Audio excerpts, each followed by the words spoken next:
क्या अपने अपनी फैमिली वेल्थ के लिए उसे नेक्स्ट जनरेशन में पास करने की तैयारी कर रखी है? If the answer is no, then this video is for you.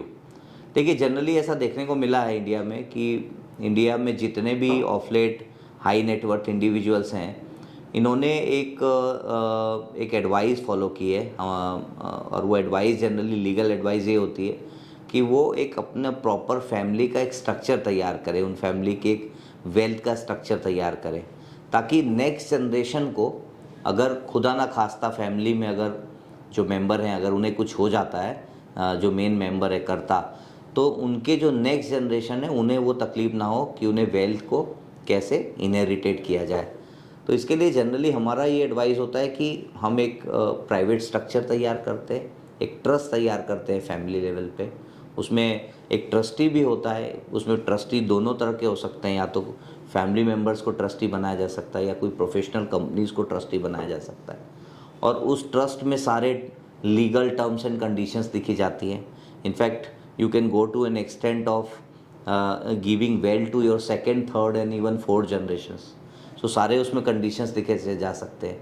यदि अगर आपके बेटा है, बेटी है, उनके नेक्स्ट जनरेशन में अगर कोई बच्चा कोई गूंगा निकला या बहरा निकला, या वो असमर्थ है अपनी लाइफ को जीने के लिए, तो कितना परसेंट इस वेल्थ का उस थर्ड जनरेशन की उस फैमिली को जाएगा।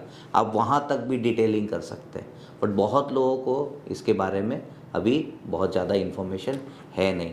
तो हमारा ये सजेशन रहता है कि सबसे पहले आप एक विल क्रिएट करें, जो कि बहुत बेसिक होता है। बट विल के अलावा अगर आप अपना प्राइवेट ट्रस्ट अगर क्रिएट करते हैं, तो आप धीरे धीरे अपने एसेट्स को प्राइवेट ट्रस्ट में मूव कर सकते हैं, और प्राइवेट ट्रस्ट से आप उसे मल्टी जनरेशनल वेल्थ में पास ऑन कर सकते हैं। That's number 1। नंबर 2 इज़, जैसा कि बड़ी विकसित देशों में देखने को मिला है कि उन कंट्रीज़ में अगर आप सेकेंड जनरेशन वेल्थ इनहेरिटेट करती है फर्स्ट जनरेशन से, तो उन्हें टैक्स एप्लीकेबल होता है।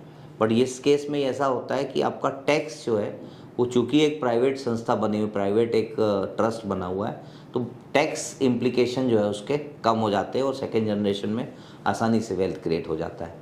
अगर आप इसके बारे में और भी समझना चाहते हैं तो आप अपने वकील से चर्चा कर सकते हैं, और अगर आपको प्रॉपर स्ट्रक्चर वे में अगर अपनी एस्टेट प्लानिंग करनी है, तो you can reach out to our team of experts. We have done this creation of private trust for many of our large clients, and we would be happy to do it for you also. Thank you.